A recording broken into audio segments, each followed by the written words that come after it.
मुझे नहीं पहचाना, इसका सजा तुझे जरूर मिला।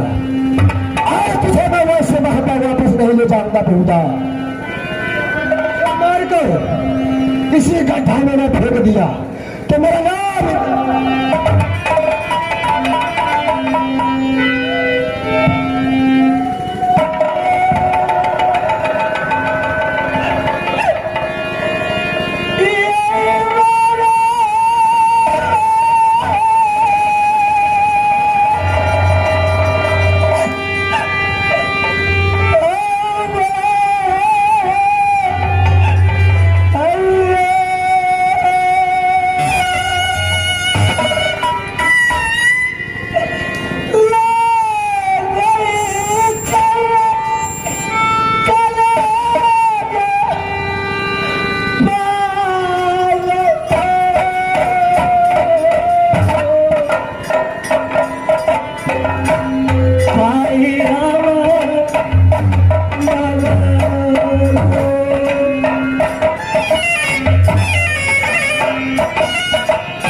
तुझे महापा वापस नहीं ले जाऊंगा। इसी गड्ढा में मैं तुझे फेंक करके चला जाऊंगा। हरामजादे, तू महापा जाने लायक नहीं है।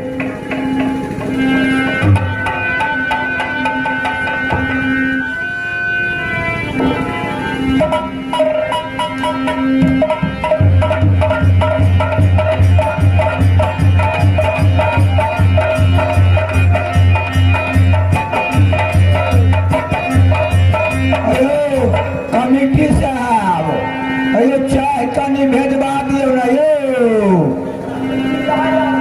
करमाइते छे चाय अखन तली।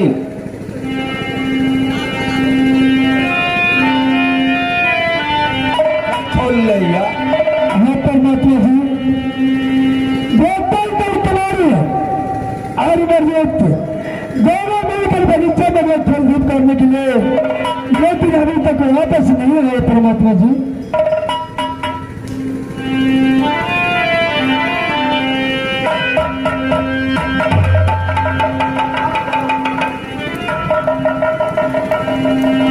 कुमारी माँ बगीचा से तू में आ गया बेटा। हाँ हाँ माँ, मैं तो आ गया बेटा। बोलो माँ। जाने के समय में दोनों भाई मिलकर गया था। हाँ हाँ, इस समय तुम अकेला आया बेटा। हाँ हाँ माँ, मैंने इंद्रजीत को मार मार कर उसे गड्ढा में फेंक दिया है माँ। कौन? तुमने फेंका इंद्रजीत को मार कर? साल साल तेरा नदी पे मारा, गोरा भाग काला का डाला। हाँ हाँ माँ, क्या क्या इंद्रजीत ने बहुत बड़ा गलती किया है माँ। बेटा अरे कौन सी गलती किया है माँ? जाते समय आपने कहा था कि बेटा लड़नबाज से कुछ संदेश लेकर के आना। दोनों भाई बगीचा में खेल कूद किए, उसके बाद एक फल तोड़े। अच्छा, ये बगीचा में एक फल तूने तोड़ लिया? हाँ हाँ माँ, मैंने पेड़ पर चढ़ा और इंद्रजीत को नीचे छोड़ दिया। बोला इंद्रजीत तुम नीचे रहो, मैं पेड़ पर चढ़ता हूँ और पेड़ से जो फल मैं तुझे तोड़ कर दूंगा उसे सही सलामत संभाल कर रखना। लेकिन हरामजादे फल को अकेले खा लिया माँ।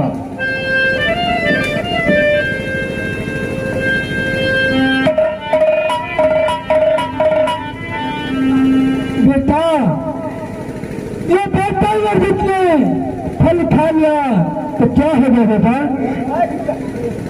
माँ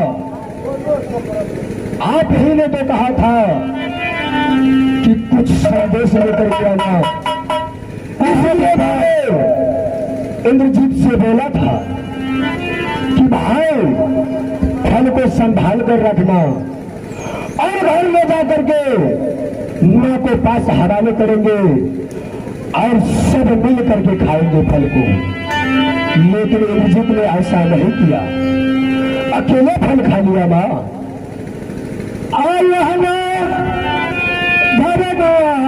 बाबू न चेहरे तो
क्या है चुनावी बच्चे पर पुलिस शासन कोना पुलिस पे मारे गोले बगैर काला कर रहे बेटे जीत गए। ये बताओ ये बेटा ये जीत इस समय कहाँ पर है?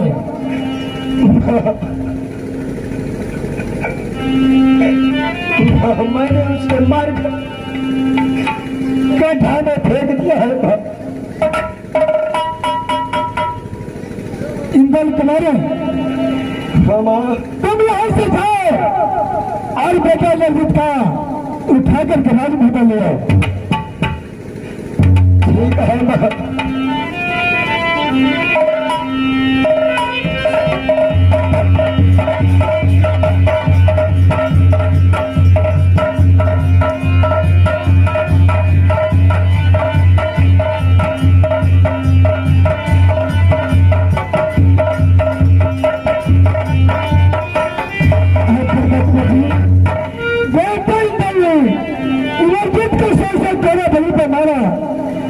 बदल काला का देना हो अगर देवर सिंह का पता चल जाएगा अरविंद सिंह का राज्य में पर सत्यानाश का देने का प्रमोद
नहीं बताना बेटा,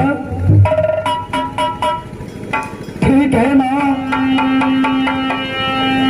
देखो ना, जन्म तो दिया है माँ फूला, लेकिन पोषण पालन सब आपने किए हैं माँ।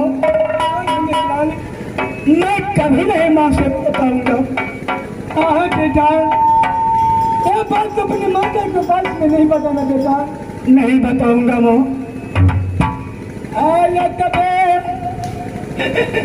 ये रजिया बाबू करिया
देख रही हूँ कि आ रही है कि नहीं।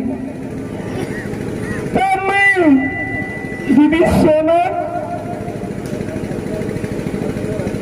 दीदी को तय करके आवाज दोनों पुत्र को मंगाऊंगी। मगर पहले दिन ही ठीक है माँ।